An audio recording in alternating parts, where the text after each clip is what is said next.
Maharashtra crime news आपली बातमीमध्ये स्वागत आहे। पंढरपूर तालुका पोलिसांची कारवाई। तळेगावातून अवैधरित्या वाळू वाहतूक आयशर टेम्पो, एकूण किंमत 10,12,000 रुपयांचा मुद्देमाल जप्त।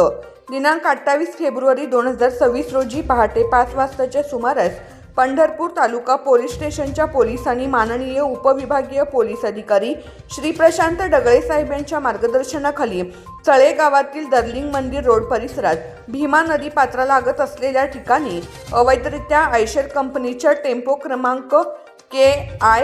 109663 या आयशर टेम्पोमध्ये टेम्पो चालक शुभम गायकवाड राहणार तळे हा आपल्या ताब्यात अवैधरित्या महाराष्ट्र शासनाच्या मालकीची भीमा नदी पात्रातील वाळू सदर टेम्पोमध्ये चोरून घेऊन जात असताना त्यास ताब्यात घेऊन पंढरपूर तालुका पोलिसांनी सदर शुभम गायकवाड राहणार तळेगाव तालुका पंढरपूर व आयशर टेम्पोचा मालक यांच्या विरुद्ध भारतीय न्याय संहिता कलम 305-303 प्रमाणे गुन्हा दाखल केलेला असून सदर आरोपीकडून एकूण 2 ब्रास वाळू व आयशर कंपनीचा टेम्पो असा एकूण 10,12,000 रुपये किमतीचा मुद्देमाल पंढरपूर तालुका पोलिसांनी जप्त करून ताब्यात घेतलेला आहे